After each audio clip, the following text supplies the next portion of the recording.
Hi hello friends, എല്ലാ കൂട്ടുകാർക്കും നമ്മുടെ ഇന്നത്തെ അടിപൊളി എപ്പിസോഡിലേക്ക് തന്നെ സ്വാഗതം കേട്ടോ. അങ്ങനെ നമ്മുടെ ബൈജു ആണെന്നുണ്ടെങ്കിൽ കല്യാണിയും അതുപോലെ തന്നെ കിരണൊക്കെ കൂടി ഭക്ഷണം കഴിക്കാൻ വേണ്ടി ഇരിക്കുകയാണ്. അപ്പൊ ദീപ ഇങ്ങനെ ഭക്ഷണം വിളമ്പി കൊടുക്കുന്ന സമയത്ത് കല്യാണി പറയുന്നുണ്ട്, കിരണേട്ട പറ എന്ന് പറയാണ്. കിരൺ തിരിച്ച് കല്യാണി അടുത്ത് പറയുന്നുണ്ട്, താൻ തന്നെ പറ കാര്യം എന്ന് പറയാണ്. എന്താന്ന് ബൈജു ചോദിക്കുമ്പോ അത് ബൈജുനോട് ഒരു കാര്യം പറയാനുണ്ടായിരുന്നു. എന്താ പറഞ്ഞു കല്യാണി എന്ന് പറയാണ്. അത് ബൈജു ഇങ്ങനെയൊക്കെ നടന്നാൽ മതിയോ, ഒരു കല്യാണമൊക്കെ കഴിക്കണ്ടേ? ഞങ്ങള് ബൈജുവിന് വേണ്ടി ഒരു പെണ്ണിനെ കണ്ടുവച്ചിട്ടുണ്ട് എന്ന് പറയാണ്. പെണ്ണിനെയോ? അതെ ബൈജു, ഒരു പെണ്ണെ കണ്ടുവച്ചിട്ടുണ്ടെന്ന് പറയാണ്. അപ്പോഴേക്കും ദീപ പറയുന്നുണ്ട്, അതെ നല്ലൊരു പെൺകുട്ടിയാന്ന് പറയുമ്പോ അതെ ബൈജുക്ക് അറിയാവുന്ന ഒരു പെൺകുട്ടി തന്നെയാ. അതാരാ അങ്ങനത്തെ ഒരു പെൺകുട്ടി എന്ന് ബൈജു ചോദിക്കുമ്പോഴേക്കും കല്യാണി പറയുന്നുണ്ട്, അത് നമ്മുടെ നിഷയാണ് എന്ന് പറയുമ്പോ നിഷയോ? അതെ, നിഷ രണ്ടാം ഘട്ടാണ്. പക്ഷെ നിഷേനെ കുറിച്ച് എല്ലാം ബൈജുവിന് അറിയാലോ. അവൾ എത്ര ദിവസം മനോഹറിന്റെ ജീവിതത്തിൽ ഉണ്ടായെന്നുള്ള കാര്യങ്ങളൊക്കെ തന്നെ ബൈജുവിന് അറിയാലോ. അവള് നല്ലൊരു പെൺകുട്ടിയാണ്, ഞങ്ങൾക്ക് എല്ലാവർക്കും അവൾ ഇഷ്ടമാണ്. ബൈജുക്ക് ഇഷ്ടമാണെന്നുണ്ടെങ്കിൽ നമുക്ക് ഈ പ്രൊപ്പോസലായിട്ട് മുന്നോട്ട് പോകാം എന്ന് കല്യാണി പറയുമ്പോഴേക്കും ബൈജു പറയുന്നുണ്ട്, സോറി കല്യാണി, നീ കുറച്ച് ഈ വിവാഹ ആലോചന കുറച്ച് നേരത്തെ വരുവാണെങ്കിൽ ഞാൻ സമ്മതിച്ചാനെ. പക്ഷേ ഇപ്പോ എന്ന് പറഞ്ഞ് ബൈജു ഇങ്ങനെ നിൽക്കുമ്പോ കല്യാണി ചോദിക്കണ്ട്, ഇപ്പൊ എന്ത് പറ്റി? അത് എനിക്ക് വേറൊരു പെൺകുട്ടീനെ ഇഷ്ടാണ് എന്ന് പറയുമ്പോ കിരൺ, അത് കൊള്ളാലോ, അതാരടാ ബൈജു നിന്റെ മനസ്സിൽ ഇടിച്ചു കയറിയ പുതിയൊരു പെൺകുട്ടി എന്ന് ചോദിക്കുകയാണ്. അപ്പോഴേക്കും നമ്മുടെ കല്യാണി ചോദിക്കണ്ട, അതെ അതെ പറ ബൈജു, അങ്ങനെ നമ്മളറിയാത്തൊരു ഏത് പെൺകുട്ടിയാ ബൈജുവിന്റെ മനസ്സിൽ കയറി പറ്റിയത്? അത് അവളുടെ കാര്യം ഞാൻ നിങ്ങൾക്ക് ഇതിനു മുമ്പ് പറഞ്ഞിട്ടുണ്ട്. കഴിഞ്ഞ ദിവസം ഗുണ്ടകളിൽ നിന്ന് രക്ഷപ്പെടുത്തിയ ഒരു പെൺകുട്ടിയില്ലേ അവള്. ഓഹോ, അപ്പൊ അതാണ് കാര്യം എന്ന് കിരൺ പറയാണ്. അല്ല, എന്നിട്ട് നീ ഈ കാര്യം അവളോട് പറഞ്ഞു? പറഞ്ഞു, അവൾക്ക് എന്നെ ഒരുപാട് ഇഷ്ടമാ. കൊള്ളാം. ഞാനേ അവള് നിന്നെ ഗുണ്ടകൾ ഇടിച്ചപ്പോഴേക്കും അവൾ അവിടെ സഹായിച്ച് നിന്നെ രക്ഷപ്പെടുത്തി എന്നൊക്കെ പറഞ്ഞപ്പോ നല്ല ബോൾഡ് ആയിരിക്കുന്ന പെൺകുട്ടി ആയിരിക്കും എന്നാ ഞാൻ വിചാരിച്ചത് ബൈജു. പക്ഷേ ഇതിപ്പോ ഒരു ബോൾഡ്നെസ് ഒന്നും ഇല്ലല്ലോ പെൺകുട്ടിക്ക് എന്ന് കിരൺ ചോദിക്കുമ്പോ, അവള് നല്ല ബോൾഡായി കിരണേ അളിയ. അത് മാത്രല്ല അവൾക്ക് ചെന്നൈയിലൊക്കെ ബിസിനസ് ഉണ്ട്. ചെന്നൈയിൽ അവളുടെ ശരിക്കുള്ള സ്ഥലം. ഇവിടെ നിന്ന് ബിസിനസിന്റെ ആവശ്യത്തിന് വേണ്ടി വന്നതാ. ഓഹോ, അപ്പൊ അങ്ങനെയാണ് കാര്യങ്ങൾ. അപ്പൊ കല്യാണം കഴിഞ്ഞ ചെന്നൈയിലേക്ക് പോകല്ലേ എന്ന് ചോദിക്കുമ്പോഴേക്കും അതെന്താ അളിയ അളിയൻ എങ്ങനെ പറഞ്ഞത്? ഞാൻ അളിയനെ കല്യാണിന്റെ അമ്മേനെയൊക്കെ വിട്ടിട്ട് ഇവിടുന്ന് പോകുന്നു അളിയനെ തോന്നുന്നുണ്ടോ എന്ന് ചോദിക്കുകയാണ്. അല്ല, എന്നിട്ട് ആ പെൺകുട്ടിയുടെ അടുത്ത് ഇപ്പൊ എന്താ പറഞ്ഞിരിക്കണത്? അല്ല, നിങ്ങളടുത്തൊക്കെ ചോദിച്ചിട്ട് അഭിപ്രായം പറയാന്നാ പറഞ്ഞത്. എന്നാ വെച്ച് താമസിക്കണ്ട, നമുക്ക് എത്രയും പെട്ടെന്ന് തന്നെ ഒരു പെണ്ണ് കാണാൻ പോയാലെന്ന് പറയുമ്പോ ദീപ പറയണ്ട, അതെ അതെ ബൈജു കണ്ടുവച്ച പെണ്ണ് എത്രയും പെട്ടെന്ന് നിങ്ങൾ കാണാൻ പോണം എന്ന് ദീപ പറയാണ്. അല്ല, എന്താ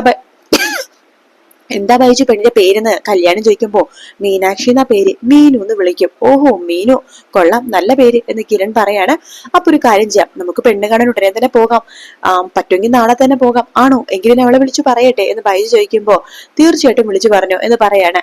അങ്ങനെ ബൈജു വേഗം തന്നെ എഴുന്നേറ്റ് നമ്മുടെ സ്റ്റെഫിനെ വിളിക്കാൻ വേണ്ടി റൂമിലേക്ക് പോകാട്ടോ. അതിനുശേഷം സ്റ്റെഫിനെ വിളിക്കുന്നുണ്ട്. സ്റ്റെഫി ഫോൺ എടുക്കുന്നുണ്ട്. ഹലോ, പറ ബൈജു കുമാർ എന്ന് പറയുമ്പോൾ എന്നെ ബൈജു കുമാർ എന്ന് വിളിക്കല്ലേ കേട്ടോ. സോറി ബൈജു, പറ എന്താ കാര്യം? അതെ, ഞാനൊരു കാര്യം പറയാൻ വേണ്ടി വിളിച്ചതാ. എന്താ? ഇവിടെ അളിയനും കല്യാണിയും കൂടി എനിക്ക് നല്ല രീതിയിൽ തന്നെ പെണ്ണ് ആലോചിക്കുന്നുണ്ട്. ഒരു പെണ്ണിനെ കണ്ടുവച്ചിട്ടുണ്ട് കല്യാണി. കൊള്ളാലോ, നല്ല പെണ്ണാണെങ്കിൽ കല്യാണം കഴിക്കും ബൈജു. അത് ഞാനൊരു പെണ്ണെ കണ്ടുവച്ചിട്ടുണ്ട്.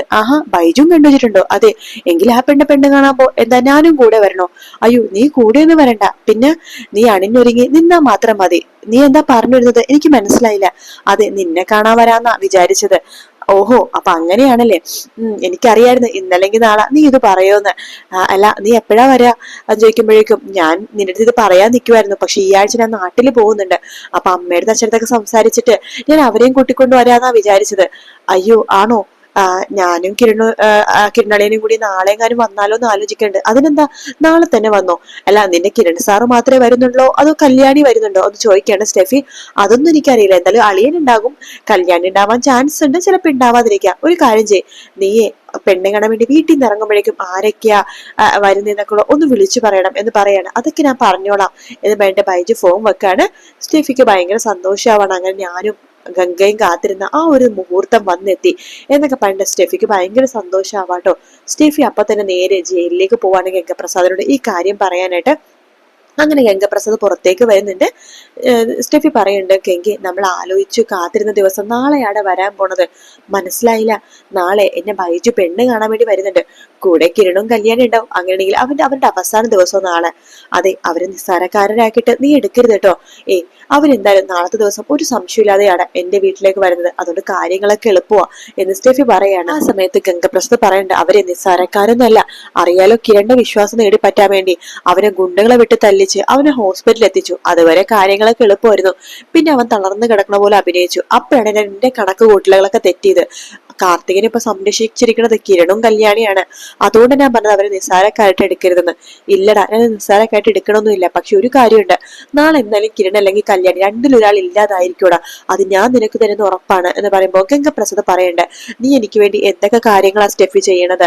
ഞാൻ നിനക്കൊരു ഉറപ്പ് തരാം, ഞാനിവിടെ നിന്ന് ഇറങ്ങുമ്പോൾ എനിക്കൊരു ജീവിതം ഉണ്ടെങ്കിൽ അത് നിന്റെ കൂടെ ആയിരിക്കും എന്ന് പറയുമ്പോഴേക്കും സ്റ്റെഫി പറയണ്ട്, ഞാനും അത് സ്വപ്നം കണ്ടിരിക്കുകയാണ്, നിന്റെ കൂടെയുള്ള ഒരു ജീവിതം. അതൊക്കെ എപ്പോഴായാലും നമുക്ക് നടത്താം. പക്ഷെ നിന്നെ ഞാൻ അവരെ എന്തെങ്കിലുമൊക്കെ ഇല്ലാതാക്കിയതിനു ശേഷം നിന്നെ ഞാൻ നല്ലൊരു വക്കീലിനെ വെച്ച് വാദിക്കും കോടതിയിൽ.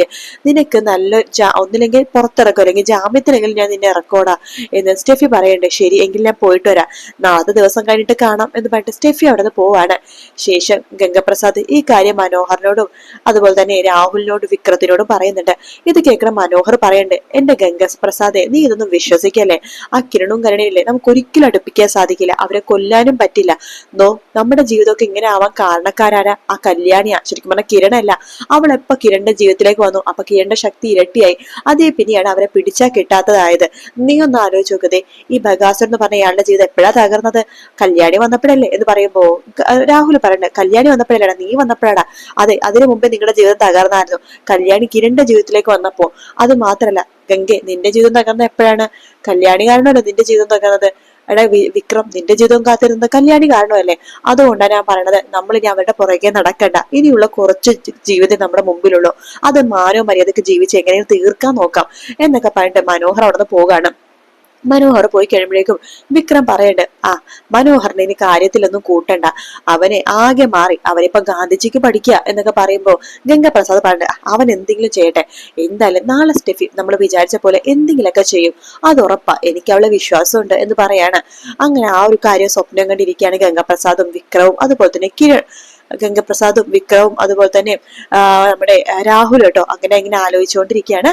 അതിനുശേഷമാണെന്നുണ്ടെങ്കിൽ നമ്മുടെ പിന്നീട് കാണിക്കുന്നത് കിരണിനെയാണ്. കിരണാണെന്നുണ്ടെങ്കിൽ പിന്നീട് കാണിക്കുന്നത് കിരണിനെയും കല്യാണിനെയാട്ടോ. അവര് രാത്രി ഇങ്ങനെ സംസാരിച്ചുകൊണ്ടിരിക്കുകയാണ്. കല്യാണി പറയുന്നുണ്ട്, വൈജയുടെ വിവാഹം കഴിഞ്ഞാൽ അവരെവിടെ നിർത്തും? ഇവിടെ റൂമും കാര്യങ്ങളൊക്കെ ഉണ്ട്, പക്ഷെ അവരിവിടെ നിൽക്കുമെന്ന് തോന്നണില്ല. നമുക്ക് ഒരുപാട് ഒഴിഞ്ഞ വില്ലകളുണ്ടല്ലോ, അവിടെ എവിടെയെങ്കിലും ബൈജുവിനെ ഭാര്യനെ നിർത്താലേ. അവനിനി ഇവിടെ നിൽക്കോ അതോ അവൻ ഇനി തമിഴ്നാട്ടിലേക്ക് പോവുകയാണേട്ടാ? അതൊന്നും അറിയില്ലടോ, എല്ലാം അവരുടെ പ്ലാനിങ് പോലെ ഇരിക്കും. അവന് ബൈജുക്ക് നല്ലൊരു പ്രൊമോഷൻ കൊടുക്കണം. അതെ, പ്രൊമോഷൻ കൊടുക്കണം, സാലറി നന്നായിട്ട് കൂട്ടണം. അവന് ഞാനിപ്പോ നല്ലൊരു എമൗണ്ട് സാലറി കൊടുക്കുന്നുണ്ട്. പക്ഷേ എന്താണ് എന്താണ് ഒരു പ്രശ്നമുണ്ട്. സാലറി കൊടുക്കുന്നുണ്ടെങ്കിലും അവന് അതൊന്നും നോക്കാറില്ല. പക്ഷെ എങ്കിൽ പോലും എങ്ങനെയെങ്കിലൊക്കെ നമുക്ക് അവനെ നല്ല രീതിയിൽ തന്നെ ആക്കി മാറ്റണം. അവന്റെ വിവാഹം ആയിട്ടുള്ള ജീവിതത്തിൽ ഒരു ബുദ്ധിമുട്ട് ഉണ്ടാകാൻ പാടില്ല എന്നൊക്കെ പറഞ്ഞ് സംസാരിച്ചുകൊണ്ടിരിക്കുന്ന ഭാഗത്തോടെ ആയിട്ടോ ഇന്നത്തെ എപ്പിസോഡ് തീരുന്നത്. വീഡിയോ ഇഷ്ടപ്പെട്ട ലൈക്ക് ചെയ്യുക, സബ്സ്ക്രൈബ് ചെയ്യുക, കമന്റ് ചെയ്യുക. മറ്റൊരു വീഡിയോ കാണാം. Take care, bye bye.